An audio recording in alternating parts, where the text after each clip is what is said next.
ہمارے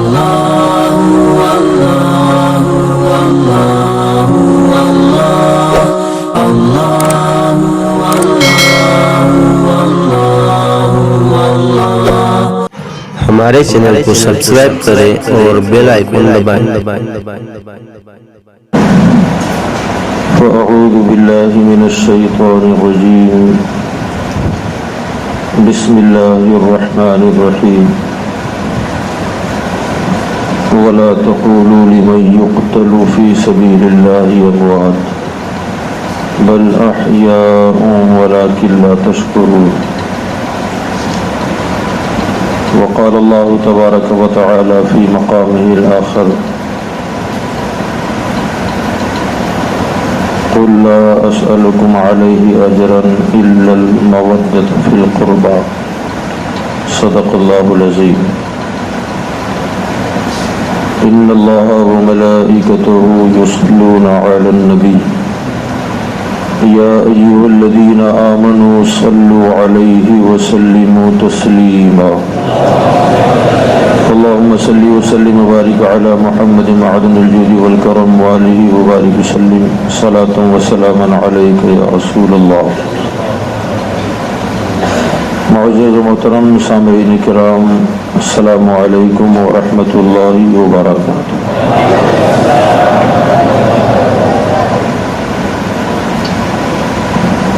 حضرت سیدنا امیر معاویہ رضی اللہ تبارک و تعالی عنہ کے وصال کے بعد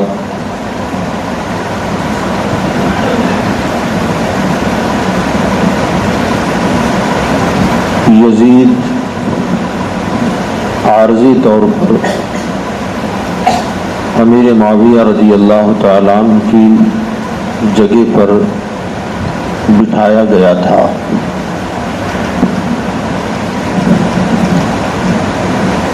لیکن اس کے دل میں حکومت سلطنت کا جو لالچ تھا، اسی لالچ کی بنیاد پر وہ سرکشی پر اتر آیا۔ حالانکہ بہت سارے علاقے کے لوگوں نے اس کے ہاتھ پر بیعت کر لی تھی۔ حجاز مقدس یعنی عرب شریف جو مکہ مدینہ کا علاقہ ہے، وہاں کے لوگ اس کے ہاتھ پر بیعت کرنے تیار نہیں تھے، چونکہ امام حسین خود بھی مدینہ میں رہتے تھے،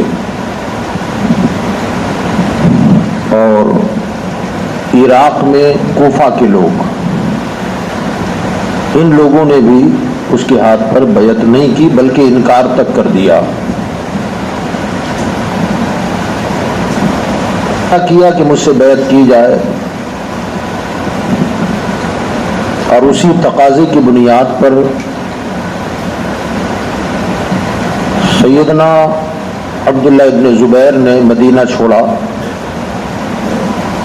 امام حسین نے بھی مدینہ چھوڑا، مکہ چلے گئے۔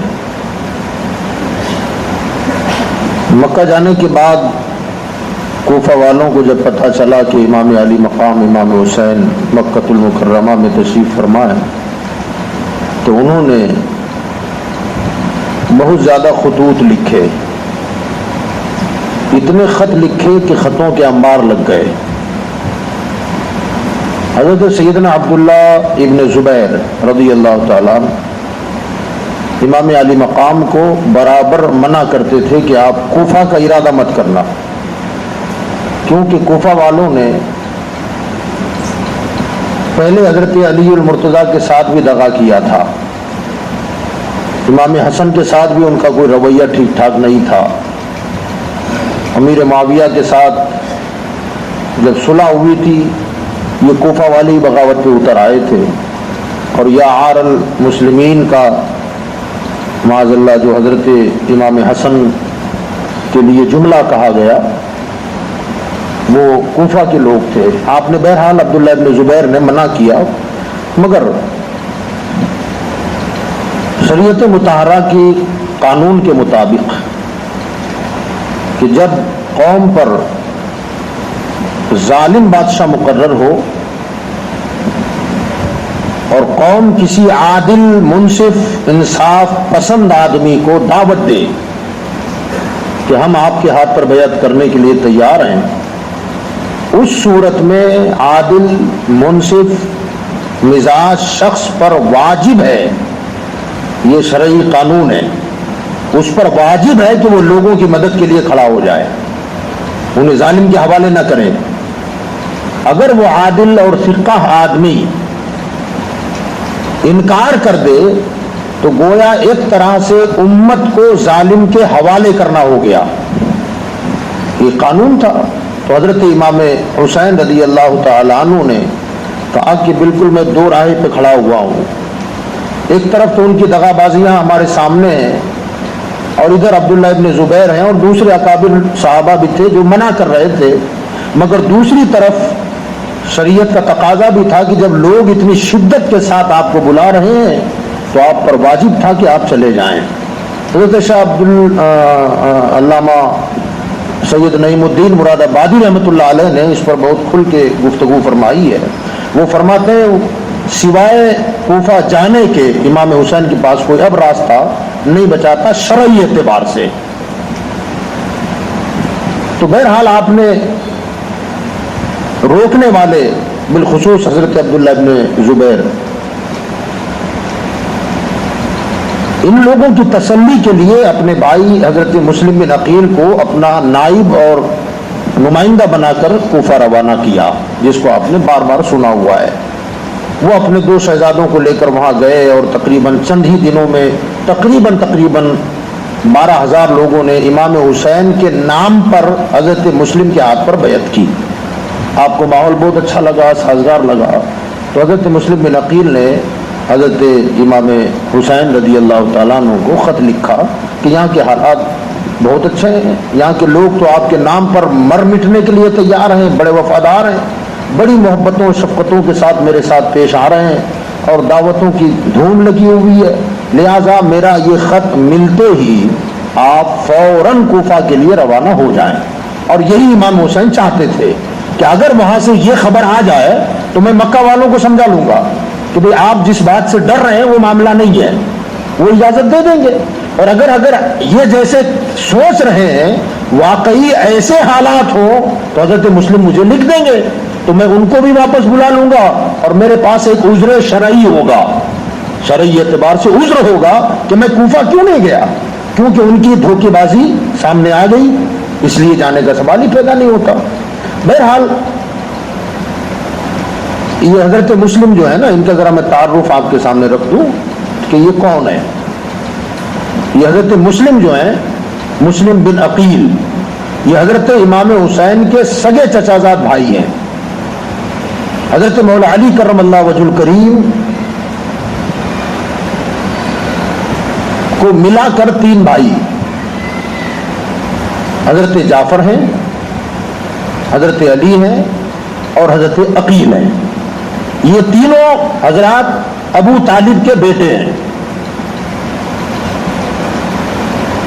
تو حضرت عقیل ان کے شہزادے حضرت مسلم ہیں، اور جو حضرت جعفر حضرت علی کے بھائی ہیں انہی کو جعفر طیار بھی کہا جاتا ہے۔ ایک جنگ میں حضرت جعفر کے دشمنوں نے بازو کاٹے تھے، دونوں ہاتھ ان کے کٹ گئے تھے، پہلے تو یہاں سے کٹے تھے مگر ان کے ہاتھ میں اسلام کا پرچم تھا، انہوں نے دونوں ہاتھ کٹنے پر بھی پرچم کو گرنے نہیں دیا تھا، کٹے ہوئے ہاتھوں سے پکڑ لیا تھا، اور جب دونوں بازو کٹ گئے تو پھر کسی دوسرے صحابی نے وہ پرچم اٹھا لیا تھا، اور وہ ہو رہی تھی جنگ تقریباً مدینہ سے 1500 کلومیٹر کی دوری پر، اور حضور نے مدینہ میں بیٹھے بیٹھے پورا نقشہ بتایا تھا کہ ایسا ہو رہا ہے، ایسا ہو رہا ہے، ایسا ہو رہا ہے، یوں ہو رہا ہے، روتے بھی جاتے تھے اور بیان بھی فرماتے جاتے تھے۔